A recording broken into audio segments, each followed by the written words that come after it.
Second speaker today, Dr. Annaliesa Anderson.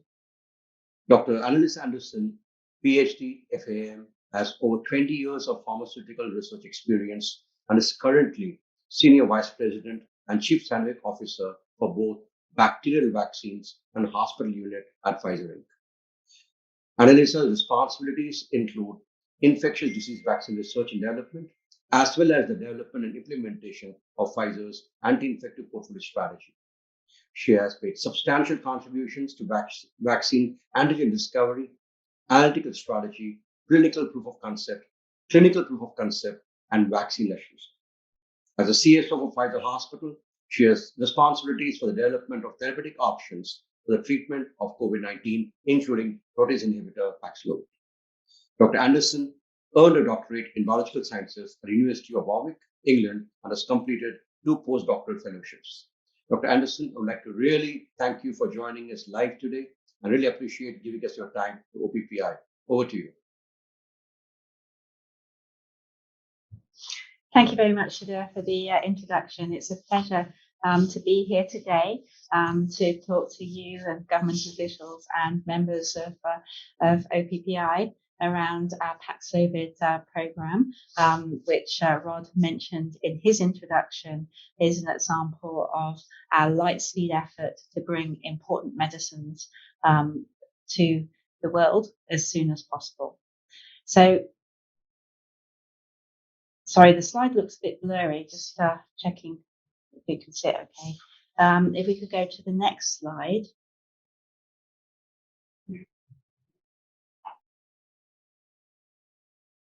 Thank you. And here are just our forward-looking statements.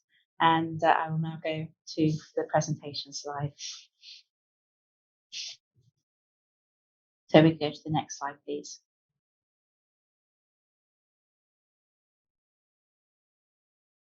Thank you.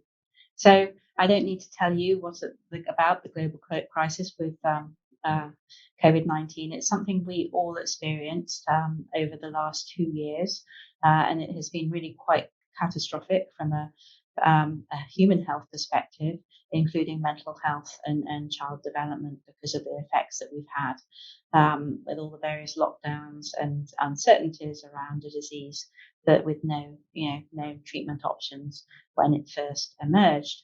So, we've seen global cases of nearly 500 million and deaths of at least 6 million, with many more potentially not reported. So if you can go to the next slide, at Pfizer, we realized first, with the vaccine, but also with the therapeutic, that we really had to come to arms and develop something that could contribute to helping to stop the pandemic. We went for an end-to-end approach with the vaccine to prevent the disease, and also the therapeutic to be able to treat people who are at risk of serious outcomes of COVID-19. Rod mentioned the time frame that it took us in a matter of under 2 years to be able to get initial authorization for Paxlovid. And this slide just outlines the process. We had a 4-month discovery phase where we utilized our experience in digital design and artificial development to make many compounds virtually that had the potential to inhibit SARS-CoV-2. And then by July of 2020, we had our first molecule synthesized, which was nirmatrelvir, which went on to form the active component of Paxlovid. We were able to facilitate the speed with urgency and without cutting any corners for safety. And we did several things in parallel. So once we got the initial antiviral data for nirmatrelvir and understood that it was going to have good bioavailability, we then triggered spend at risk on manufacturing for both the phase 3 study and also for launch. And so that was done before we had in vivo animal data and also before we had the toxicology study done. So The toxicology study went at a normal pace. We did all the things that we needed to do, and then we're able to start the phase 1 study in March of last year.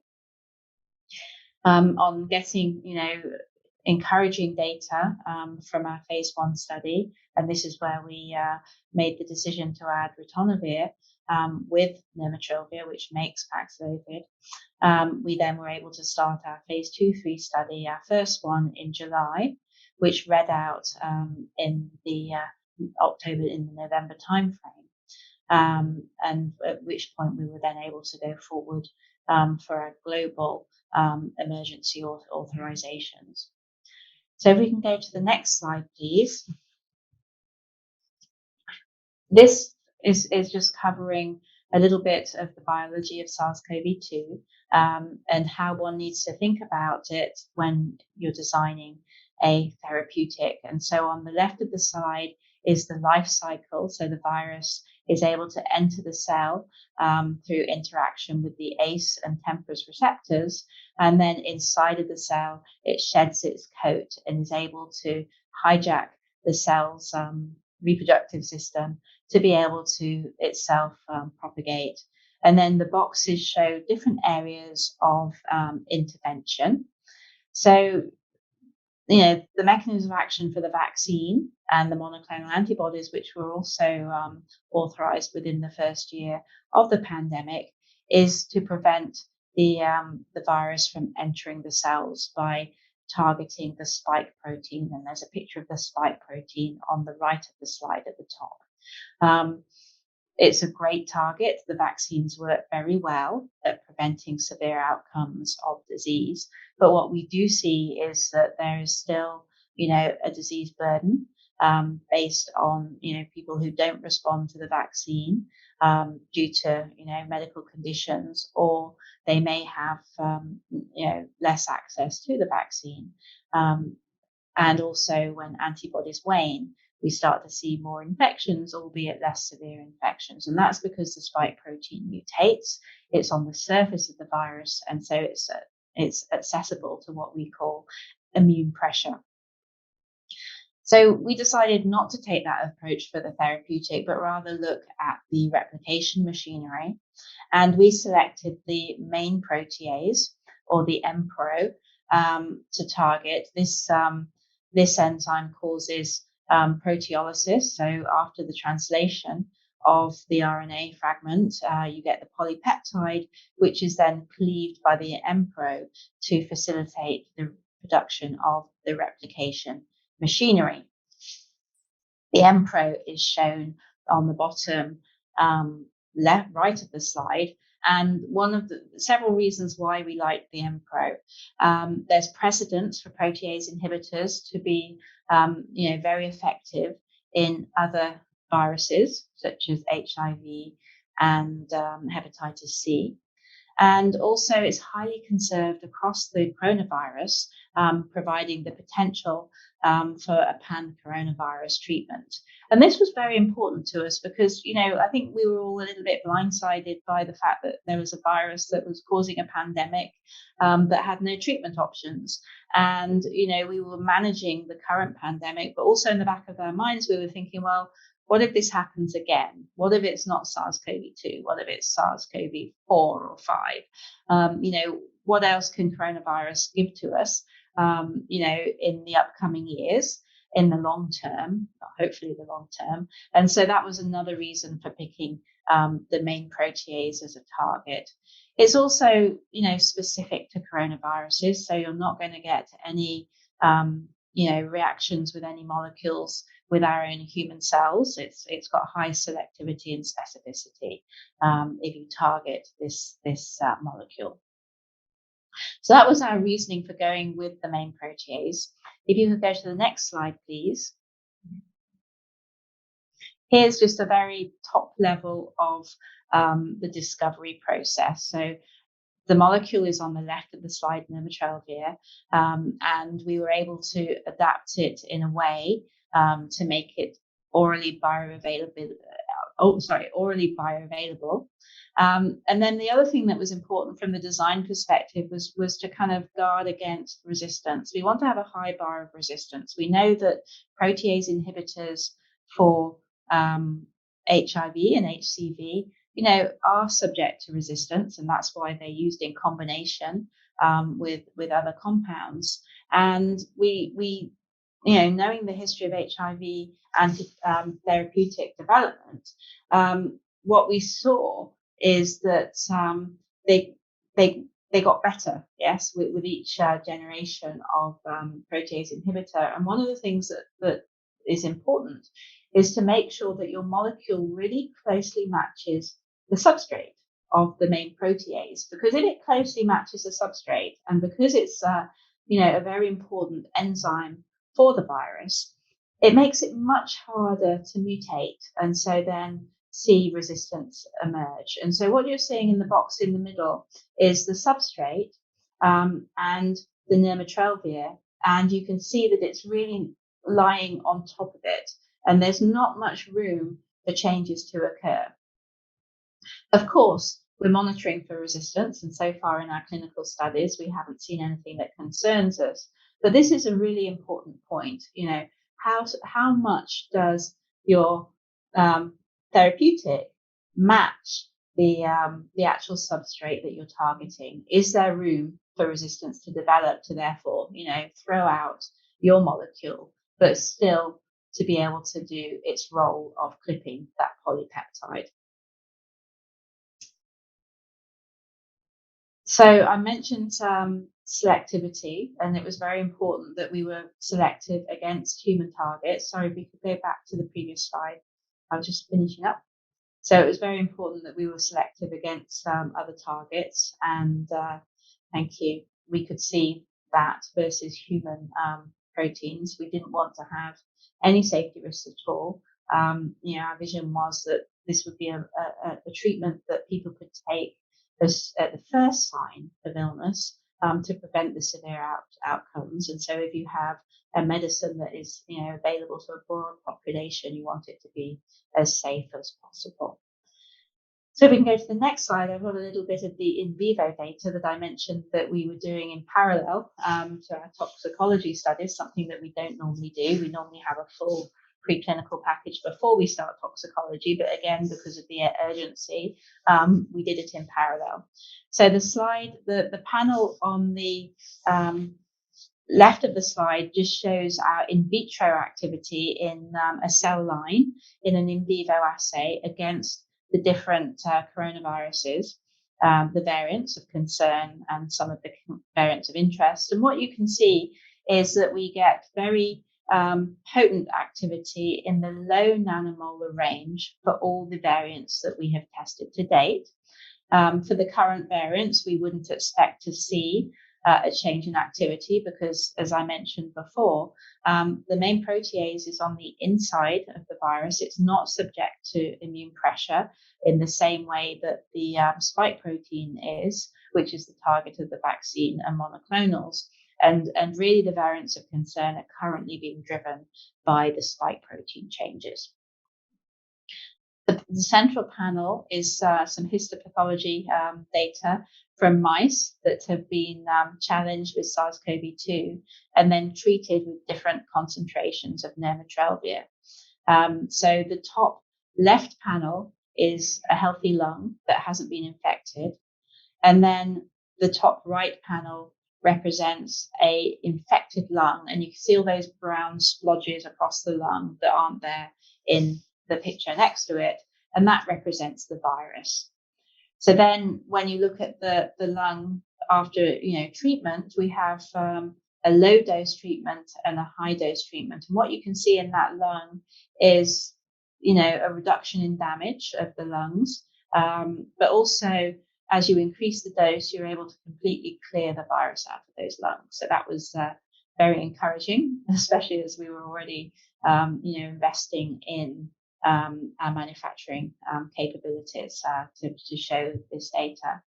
On the far right is just some additional data to show that the animals that were treated with nirmatrelvir didn't lose weight during the study compared to the control, which did. Another indication that the treatment is working. And then when we looked at the viral load in the lungs of the animals, similar to what you see in the histopathology picture in the center, you can see a nice reduction in viral load that's associated with increasing concentrations.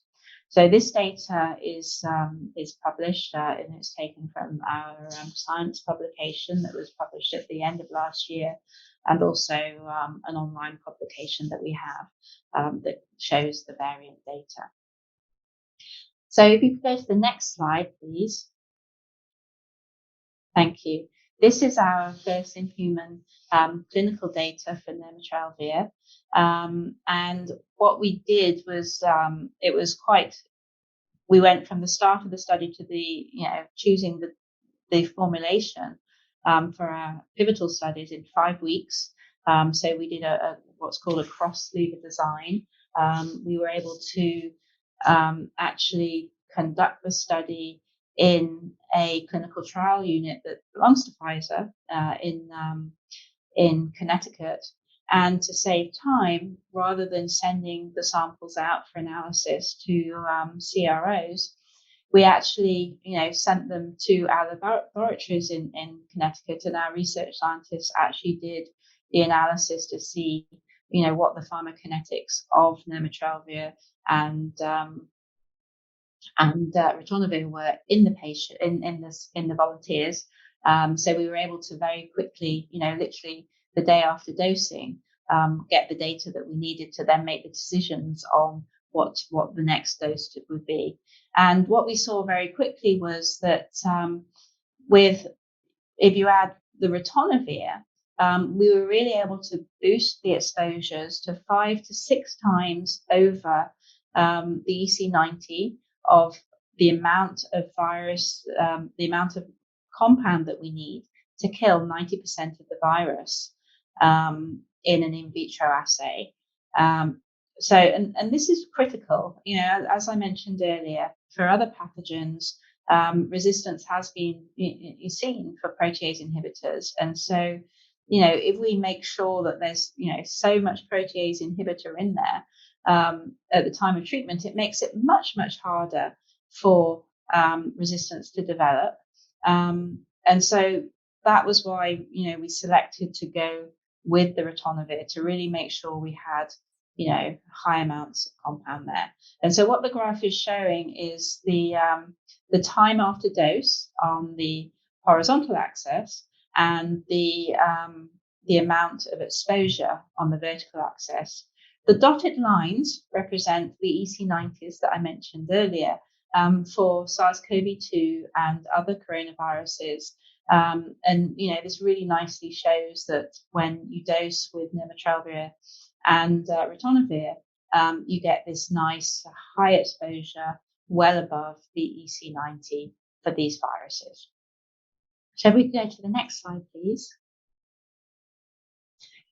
This brings us to our pivotal study that we conducted, that we started in July of last year, and it read out in November of last year. So it was a large global study and enrolling just over 2,000 patients with COVID-19. They were non-hospitalized, but they weren't vaccinated, but they were of high risk of severe outcomes of COVID-19.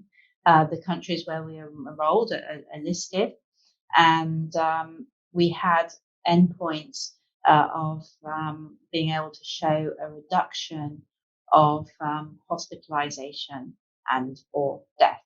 So it was also very important for us to make sure that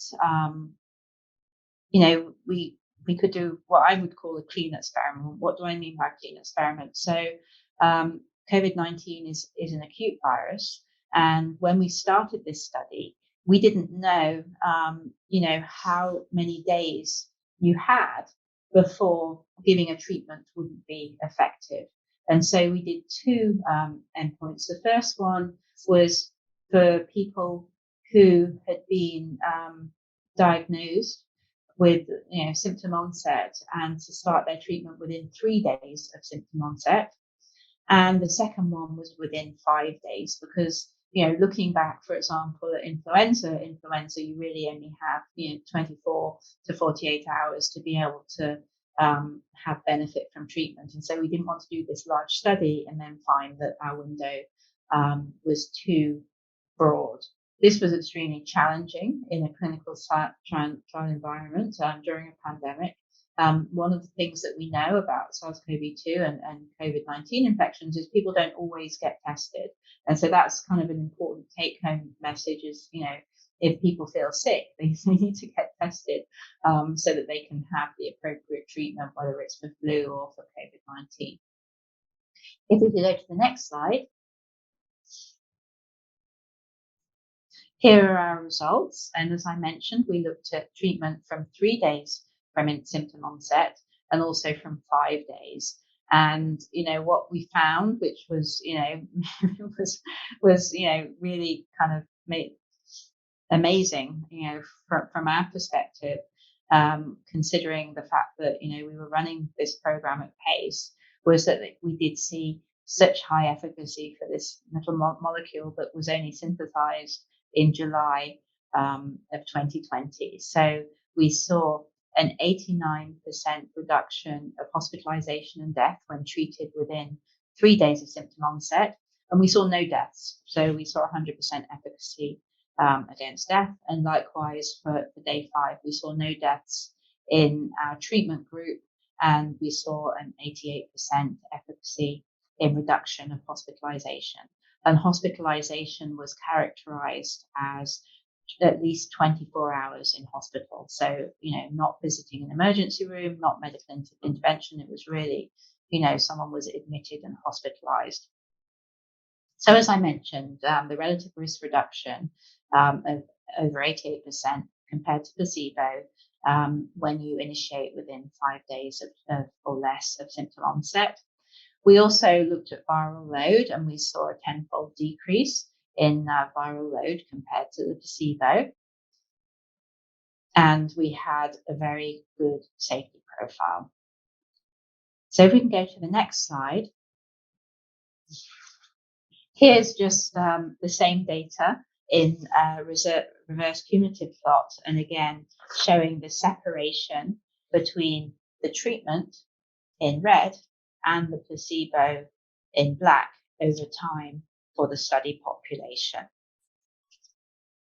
If we can go to the next slide. Thank you. So this slide really shows, what are our current studies that we have ongoing. We have the EPIC-HR, which is the one for which the data I've just presented, and so that is completed and was used to support our emergency use authorizations. And we have 3 other studies, EPIC-PEP. So EPIC-PEP is a post-exposure prophylactic study. So if you are, in contact with someone, if you have someone in your household who's diagnosed with COVID-19, we're looking to see whether or not taking this treatment can prevent, household contacts or other contacts from catching COVID-19. And we're looking to have this data available quite soon.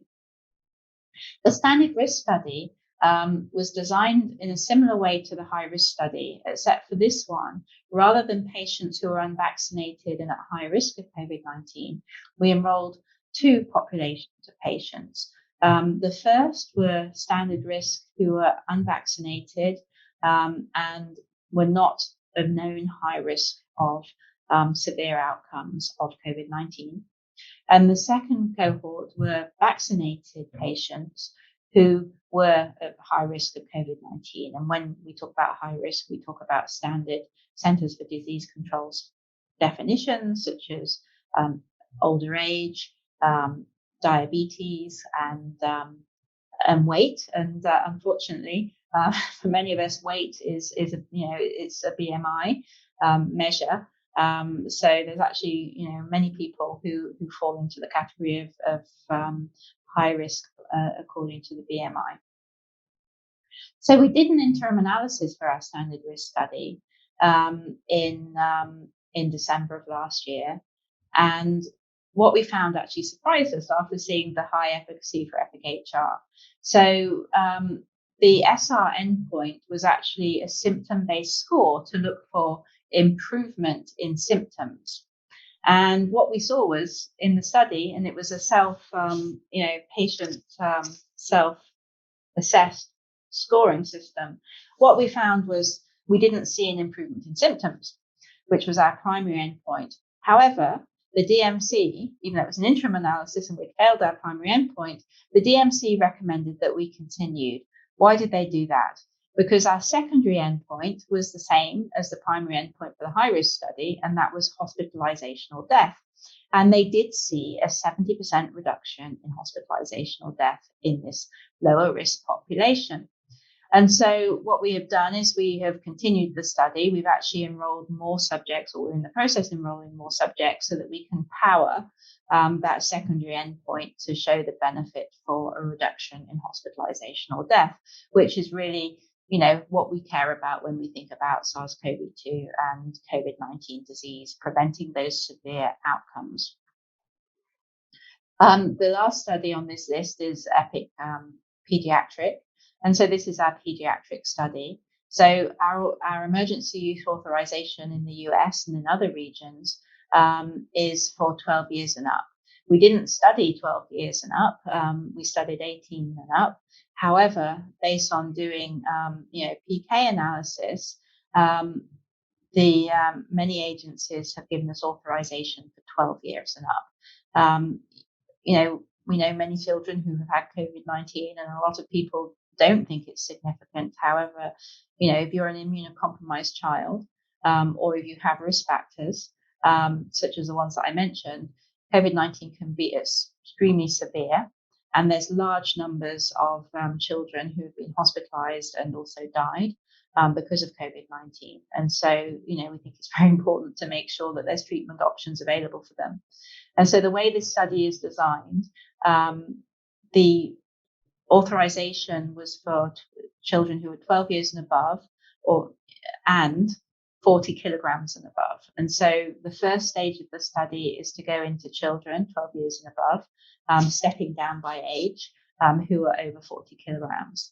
The next step will be to lower the age for children 6 years and above, with the same, over 40 kilogram weight criteria, but also then looking to, stepping down to children 20 kilograms, etc., with an expectation that we'll go down, providing the safety warrants it into babies, so that there will be a treatment option across all age groups. So if we could go to the next slide.